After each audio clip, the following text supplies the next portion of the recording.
नमस्कार दोस्तों, बहुत स्वागत है आपका। आप देख रहे हैं सुनहरा कल। आज इस वीडियो में मैं अनंत चतुर्दशी की पौराणिक कथा सुनाने जा रही हूँ, जिसे सुनने से अनंत पुण्य फल की प्राप्ति होती है। लेकिन उससे पहले यदि अभी तक आपने मेरे इस YouTube चैनल को सब्सक्राइब नहीं किया तो अवश्य सब्सक्राइब कर ले। जानकारी अच्छी लगती है तो लाइक करें और शेयर भी कर दें।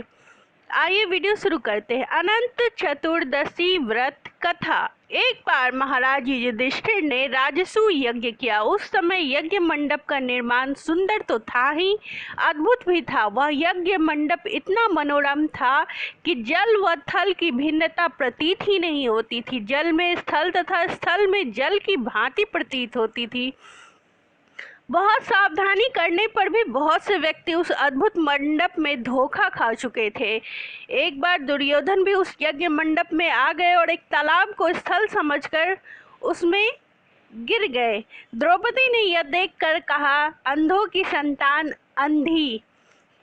उनका ये कहकर उपहास किया। इससे दुर्योधन चिढ़ गया। यह बात उसके हृदय में बाण समान लगी। उसके मन में द्वेष उत्पन्न हो गया और उसने पांडवों से बदला लेने की ठान ली। उसके मस्तिष्क में उस अपमान का बदला लेने के लिए विचार उपजने लगा। उसने बदला लेने के लिए पांडवों को द्यूत क्रीड़ा में हराकर उस अपमान का बदला लेने की सोची। उसने पांडवों को जुए में पराजित कर दिया। पराजित होने पर प्रतिज्ञा अनुसार पांडवों को 12 वर्ष के लिए वनवास भोगना पड़ा। वन में रहते हुए पांडव अनेक कष्ट सहते रहे। एक दिन भगवान श्री कृष्ण जब मिलने आए तब युधिष्ठिर ने अपना दुख कहा और दुख दूर करने का उपाय पूछा। तब श्री कृष्ण ने कहा, हे युधिष्ठिर, तुम विधि पूर्वक अनंत भगवान का व्रत करो। इससे तुम्हारे सारे संकट दूर हो जाएंगे और तुम्हारा खोया हुआ राज्य तुम्हें पुनः प्राप्त हो जाएगा। इस संदर्भ में श्री कृष्ण ने उन्हें एक कथा भी सुनाई जो इस प्रकार है। प्राचीन काल में सुमंत नाम का एक नेक तपस्वी ब्राह्मण था। उसकी पत्नी का नाम दीक्षा था। उसकी एक परम सुंदरी, धर्मपरायण तथा ज्योतिर्मयी कन्या थी। उसका नाम सुशीला था। सुशीला जब बड़ी हुई तो उसकी माता दीक्षा की मृत्यु हो गई। पत्नी के मरने के बाद सुमंत ने कर्कशा नामक स्त्री से दूसरा विवाह कर लिया। सुशीला का विवाह ब्राह्मण सुमंत ने कौंडिन्य ऋषि के साथ कर दिया। विदाई में कुछ देने की बात पर कर्कशा ने दामाद को कुछ ईंटें और पत्थरों के टुकड़े बांध कर दे दिए। कौंडिन्य ऋषि दुखी होकर अपनी पत्नी को लेकर अपने आश्रम की ओर चल दिए, परंतु रास्ते में रात हो गई। वे नदी तट पे वहीं रुक गए। सुशीला ने देखा कि वहाँ पे बहुत सी स्त्रियां सुंदर वस्त्र धारण कर किसी देवता का पूजन कर रही थी। सुशीला के पूछने पर उन्होंने विधि पूर्वक अनंत व्रत की महत्ता बताई। सुशीला ने वही उस व्रत का अनुष्ठान किया और 14 गांठों वाला डोरा हाथ में बांध कर ऋषि कौंडिन्य के पास आ गई। कौंडिन्य ने सुशीला से डोरे के बारे में पूछा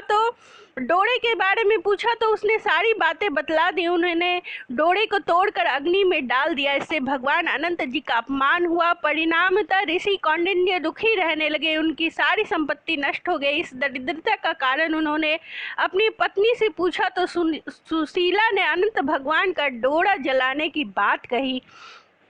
पश्चाताप करते हुए कौंडिन्य अनंत डोरे की प्राप्ति के लिए वन में चले गए। वन में कई दिनों तक भटकते भटकते निराश होकर एक दिन भूमि पर गिर पड़े। तब अनंत भगवान प्रकट होकर बोले, हे कौंडिन्य, तुमने मेरा तिरस्कार किया था, उसी से तुम्हें इतना कष्ट भोगना पड़ा। तुम दुखी हुई है, अब तुमने पश्चाताप किया है, मैं तुमसे प्रसन्न हूँ। अब तुम अपने घर जाकर विधि पूर्वक अनंत व्रत करो। 14 वर्ष पर्यंत व्रत करने से तुम्हारा दुख दूर हो जाएगा। तुम धन्य धान्य से संपन्न हो जाओगे। कौंडिन्य ने वैसा ही किया। उन्हें सारे क्लेशों से मुक्ति मिल गई। श्री कृष्ण की आज्ञा से युधिष्ठिर ने अनंत भगवान का व्रत किया, जिसके प्रभाव से पांडव महाभारत युद्ध में विजयी हुए और चिरकाल तक राज्य करते रहे। तो ये थी अनंत व्रत कथा।